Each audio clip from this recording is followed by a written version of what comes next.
कामकाजी बहू। रवीना के दो बच्चे थे। वो एक बड़ी कंपनी में काम करती थी। उसके ऑफिस जाने के बाद उसकी सास उसके बच्चों को संभाला करती, लेकिन रवीना को इसकी कोई कदर नहीं थी। एक दिन रवीना अपनी माँ से फोन पर कहती है, मम्मी क्या बताऊं, मेरी सास तो बिल्कुल अच्छी नहीं है। वो समझती नहीं है कि मुझे कितना काम करना पड़ता है। एक तो ऑफिस तक का लंबा सफर और फिर 9 घंटे लगातार काम।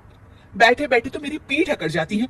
खुद तो सारा दिन घर में मजे करती है, जब मन करा सोए, जब मन किया खाए। तभी उसकी सास वहां आ जाती है। अच्छा माँ, मैं बाद में आपको फोन करती हूँ। जी मम्मी जी, कोई काम है क्या आपको? क्या हुआ? रवीना बहू, सारा दिन तो तू ऑफिस के मजे लेती है, लेकिन यहाँ ये बच्चे मुझे आराम भी नहीं करने देते। मेरी तो तबीयत खराब हो रही है। तो आपको लगता है कि मैं दफ्तर में मौज करती हूँ? आपको क्या समझाऊं, छोड़िए। माँ, काम करना भी जरूरी है। मजबूरी नहीं होती तो मैं खुद ही अपने बच्चों को देख लेती। अब आज तो छुट्टी है ना, आज तो कम से कम घर का काम कर ले। बहू काम शुरू करती है। बच्चे के साथ काम करना उसके लिए असंभव हो जाता है। वो जाकर बच्चा सास को देती है और कहती है, मम्मी जी जरा बच्चा तो पकड़ लीजिए, मैं घर का काम कैसे करूं? जैसे मैं करती हूँ रोज बच्चे के साथ। तुझे बताऊं तो तू सोचती है कि कोई बड़ा काम तो है नहीं, बच्चा तो सोता रहता है। अब देख लिया। खैर, बस मैं यही तुझे समझाना चाहती थी। ला, बच्चा मुझे दे और काम कर। बहू मुंह बनाकर वहां से चली जाती है। वो मन में सोचती है, बात तो सही है, बच्चे के साथ घर का काम करना असंभव है। वो किसी तरह काम करती है और अगले दिन ऑफिस के लिए निकल जाती है। ऑफिस में उसकी सहेली उससे कहती है, यार तू तो बड़ी लकी है, तुझे तेरी सास खाना बना कर देती है, बच्चे भी देखती है और तुझे किसी बात की चिंता भी नहीं होने देती। अरे क्या लकी, बदले में मैं उन्हें पूरी कमाई जो दे देती हूँ और अपने बच्चे से दूर रहती हूँ वो अलग। हर किसी को ना दूसरे की प्लेट में ज्यादा घी दिखता है। जा अपना काम कर।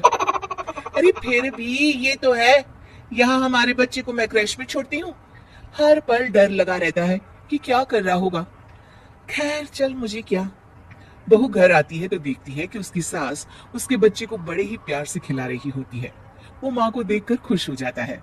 बहू मन में सोचती है कि बात तो सही है, सासू माँ सारा दिन काम करती है, मैं ऑफिस से आकर भी काम नहीं करती हूँ। वो सास के पास जाती है और कहती है, माँ जी थक गई आप? और क्या, सारा दिन चक्कर घीनी की तरह पूरे घर में घूमती रहती हूँ और अब उम्र भी नहीं रही। लेकिन चल, तू बता क्या हुआ, कुछ काम है क्या? बहू कुछ नहीं कहती, मुस्कुराकर वहां से चली जाती है। लेकिन अगले दिन सुबह सुबह बहू सास से पहले उठकर उन्हें चाय देती है। अरे, आज सूरज कहाँ से उगा है? तू पहले उठ गई, चल अच्छा किया। मरने से पहले तेरे हाथ की चाय तो पी ली। चलो अब चलकर किचन में लगूं। माँ जी, आपको आज से काम करने की जरूरत नहीं है। काम करने की जरूरत नहीं है मतलब? क्या तू करेगी आज से सारा काम? इतने अच्छे तो हमारे नसीब नहीं है भाई।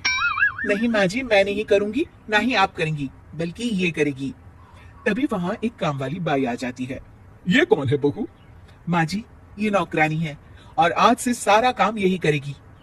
मुझे माफ कर दीजिए माँ जी, मैं नहीं समझ पाई कि आप थक जाती हैं। आज से आप सिर्फ आराम करिए और मुन्नी के साथ खेलिए। और सास बहू बच्चे के साथ खेलने लग जाते हैं।